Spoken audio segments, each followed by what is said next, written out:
Full-time Devil fans, what's happening? Good to be back on. It's been a long off-season for us here, but we're excited to get back into some Let's Talk Tactics. Francis Maxwell joining you here from TYT Sports for Full-Time Devils to talk about this weekend's upcoming game, just a small game, Manchester United versus Liverpool. So I'm going to talk about the lineup that I imagine will happen, what that I will see happening, and talk about some defensive lapses in concentration that have to be tightened up against Liverpool, and talk about how I imagine they will approach this game from an attacking standpoint in order to exploit certain weaknesses, Lovren, in Liverpool's team. So come with me, I'll talk through this.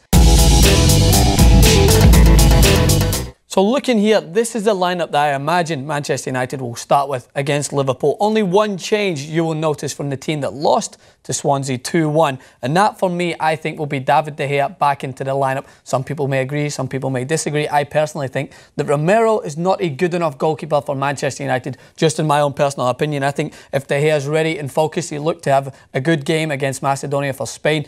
And he's said that he's ready to start playing his football again. I think when you've got someone that talented, no matter your views on his loyalty through the transfer window or everything else, he's still a fantastic goalkeeper. And if Manchester United want to compete with the best teams in the Premier League, you need De Gea back in goal. So the lineup there, back four.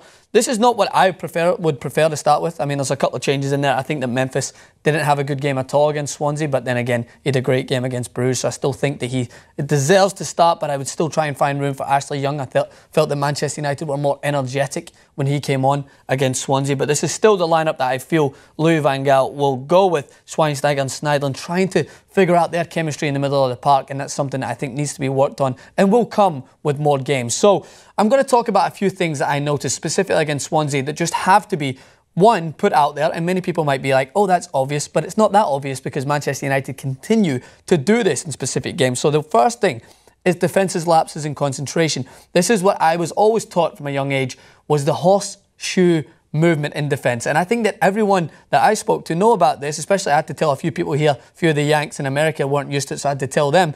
But it's when one fullback pushes up, the other fullback tucks in. I talked about it many tactics last year. Valencia suffered the same fate. And I hate to say it, but Darmian, despite his positive start, is sometimes caught out with this because Luke Shaw is so attacking as well. So in this example, what I want to point out is that when Luke Shaw pushes up as he does, he always bombs up. When he cuts across, Blin has to move across, Smalling has to tuck in, and therefore Darmian has to come in. And the goal which Manchester United lost to Ayew's run, it's a little harder because he was playing out wide. So just imagine this is Swansea. I know it's yellow because I'm obviously thinking ahead for Liverpool. But Ayew's run, he drifted in the middle, all right? And he found this gap. But Darmian was not in here. Darmian was caught up, so Smalling is in two minds. He doesn't know whether to pick up Ayew or pick up Gomez. Gomez then starts to make the run in between them, so they're caught. They don't understand. Blind and Smalling are not on the same page for me at this moment. So they didn't know who to pick up. And Ayew drifts in behind. He comes into this run. The balls came in from this side. And a good cross nonetheless. But Darmian, for me, has to be tucked in here. He has to give Smalling the opportunity to either cover Daley Blind, because he was isolated many times with Gomez, or to just go ahead and take the man. Take Ayew. You don't have to worry about Gomez because you know that Darmian's going to cover you. Why am I talking about all this? Why am I talking about all this defensive problems against someone like Gomez? Because if you know Liverpool, their main threat's Benteke. Benteke is very similar to Gomez with those diagonal runs in behind. Although they won't have Coutinho, we know he's suspended. They still are going to try and utilise that, because when they played that way, specifically against Arsenal, they looked threatening because Benteke is a physical presence. He is quick. And for me, Daley Blind and Smalling are two of the, I would say, the main focus points of weakness in Manchester United's defence. So that has to be sound. That has to be tucked in. Darmian has to make sure to cut in whenever Shaw pushes up. So those are a couple of defensive issues that I think have to be sorted. But let's talk about what Manchester United can do to exploit Liverpool's defence. So from an attacking standpoint, for me, there's a couple of issues. One thing is Memphis Depay was far too telegraphed in his movement against Swansea. I feel that I think they did a good job of understanding that Memphis is always going to cut in onto his right foot, and when he does that, all they have to do is double team him. But when you notice against Bruges, Memphis still did this on several occasions. But how did Manchester United find those seams? Because I think that Herrera, Mata and Depay were all moving and interchanging in those positions, so it made it a lot easier for gaps. So if you remember against Bruges specifically, whenever Depay would get the ball in this area, Anders Herrera would try and find that run in behind, specifically against Bruges for the first goal. Depay cuts in here. Herrera makes this dart and running across. And what this does is this drags the midfielder, if he's covering, let's remember Liverpool are going to play with 3 in the middle. They might change it up, I'm not sure. But if they do, this is fantastic for Manchester United. So if this is Lucas, Lucas isn't known for his pace. So hopefully Anders Herrera does drag Lucas into this area with those diagonal runs. And then what will happen is Wayne Rooney will either find space, Depay can find his way in here. And if it is so telegraphed, talking about telegraph, that Dejan Lovren, who is as reliable as Wayne Rooney's hairline on a windy day to stay in that back line, will step up. He'll come up and he'll try and win that ball in there off of Memphis Depay because he loves to step. It is so obvious. Watch their game against West Ham.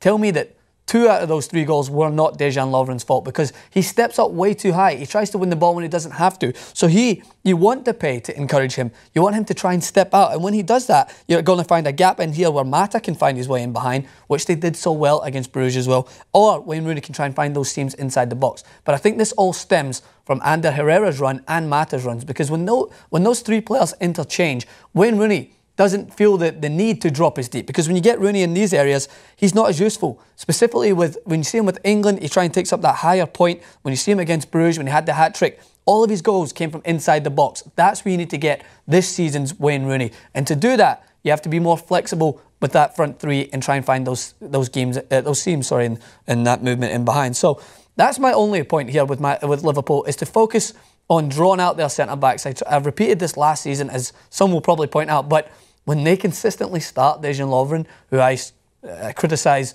more than any other defender, I think, in the world, and rightly so, seeing his performance against West Ham, you have to exploit this. If Brendan Rodgers is smart, he'll try and find a replacement, but I don't think he has anyone in there to do that. So with Lovren still playing, I think that if you try and find those gaps in between that line between the centre midfielder and the defender, he's going to step out. It's a magnet to him. He loves to come out and try and win the ball. So when he steps out, find those seams, and I guarantee Manchester United have a couple of goals in there. So per request from everyone back in TYT, I want to give my prediction at the end of every clip. So I think that in this game, I think Manchester United will come away with a 2-1 victory. I don't trust the defence enough to not concede a goal, but I do think that Manchester United will come away with the 3 points with a 2-1 victory. Goals from Rooney and Mata are going to be my prediction right there. So if you're watching before the game, make sure to let me know in the comments section whether you agree or disagree with my tactical perspective. I'd love to interact with fans. Come over to TYT Sports, check out our full version of this video. Follow me on Twitter at Francis_Maxwell. And as always, it's been a pleasure, guys, at Full Time Devils.